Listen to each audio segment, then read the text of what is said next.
नमस्कार दोस्तों, planet astrology में आप सभी का स्वागत है।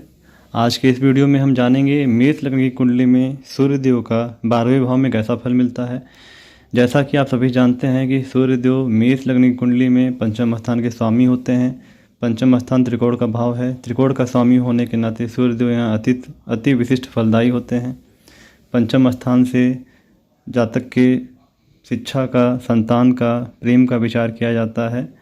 तो सूर्यदेव पंचम स्थान के स्वामी हैं और 12वें भाव में जाके बैठे हैं, तो कैसा फल देंगे आइए जानते हैं। 12वां भाव जो होता है वह कुंडली में त्रिक भाव कहा जाता है। त्रिक भाव में 6, 8 और 12वें भाव आते हैं। 6वां, 8वां, 12वां भाव त्रिक भाव होता है।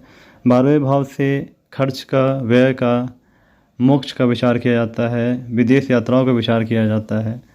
तो कुंडली में कोई भी ग्रह जो होता है अगर वह 6, 8वें, 12वें भाव त्रिक भाव में जाता है तो उतने अच्छे परिणाम नहीं देता है। अगर वह शुभ ग्रह है तो उसकी शुभता में कुछ कमी आती है, उसके कारकत्व में कमी आ जाती है। लेकिन ज्योतिष विद्या में ये भी जाना जाता है कि सूर्यदेव को 6, 8वें, 12वें का दोष तो नहीं लगता है, क्योंकि सूर्यदेव जगत की आत्मा है। आत्मा को कहीं दोष लगता नहीं है। आत्मा 6, 8वें, 12वें में आत्मा तो मोक्ष के भाव में जाएगी तो और मजबूती महसूस करेगी। लेकिन चूँकि कारकत्व में कुछ कमी आती है, अगर सूर्यदेव 12वें भाव में जाते हैं तो उनके कारकत्व में कुछ कमी आती है। पंचम स्थान शिक्षा का है, संतान का है, प्रेम का है।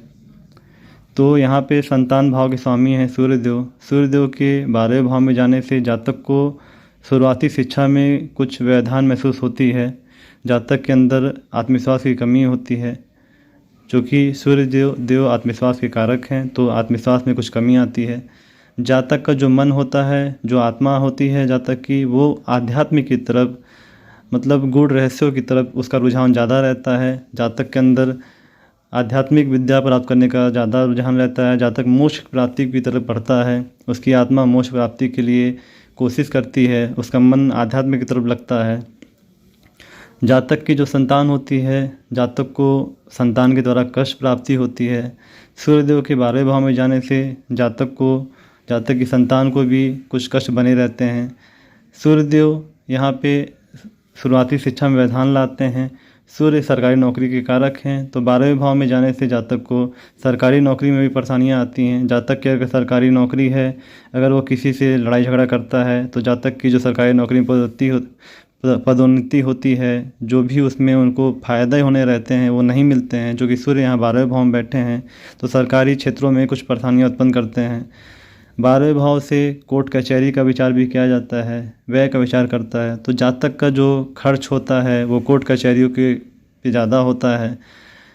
जातक का अपनी संतान के ऊपर भी खर्च होता है। संतान से संबंधित रोगों पे भी जातक के खर्च ज़्यादा होते हैं, क्योंकि संतान भाव का स्वामी 12वें भाव में गया है तो कुछ ना कुछ नुकसान प्रदान करता है। लेकिन कुछ इसके फ़ायदे भी हैं। सूर्यदेव 12वें भाव में बैठे हैं। 12वें भाव से विदेश यात्रा का विचार किया जाता है, तो जातक अपने जीवन में विदेश यात्राएं करता है। विदेश में उसकी अच्छी पकड़ होती है। विदेश में भी नौकरी के चांसेज होते हैं, राजनीतिज्ञ बनने के चांस होते हैं, आदमी राजनयिक हो सकता है। सरकारी नौकरी में विदेश में सरकारी नौकरी में ऊँचे पद पर आसीन हो सकता है। क्योंकि सूर्य यहाँ पे अपने मित्र गुरु की राशि में बैठे हैं। मीन राशि जो गुरु की राशि है और सूर्य के अति मित्र हैं, तो यहाँ पे सूर्यदेव कुछ अच्छे परिणाम भी देते हैं। सूर्य की जो दृष्टि है वो 6वें भाव पे है। 6वां भाव बुध की कन्या राशि है। सूर्यदेव बुधदेव के साथ मित्रता का संभाव रखते हैं, तो यहाँ पे बैठ के सूर्यदेव दृष्टि जो डालते हैं वो मित्र दृष्टि डालते हैं। 6ठे भाव से रोग रिपु ऋण का विचार किया जाता है।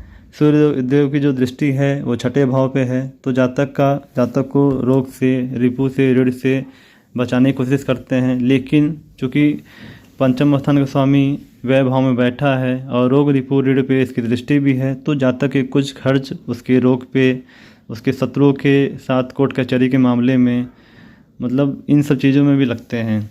सूर्यदेव यहाँ पे बैठ के जातक को हड्डियों का रोग दे सकते हैं, नेत्र का रोग दे सकते हैं। कहीं से अगर पाप दृष्टि या पाप पीड़ित हो जाते हैं तो जातक का अपने पिता से अनबन रहता है, पुत्रों से अनबन रहेगा। जातक जातक के पिता से लड़ाई हो सकती है, पुत्र से लड़ाई हो सकती है। इन सब मामलों में जातक को जेल भी जाना पड़ सकता है, क्योंकि सूर्य जो है 12वें भाव में बैठे हैं, 12वें भाव से जेल का विचार भी करते हैं। तो जातक को अपने पुत्र की वजह से, लड़ाई झगड़े की वजह से, पिता से अनबन की वजह से अगर कहीं से सूर्यदेव पीड़ित हो जाते हैं तो जेल का रास्ता देखना पड़ेगा।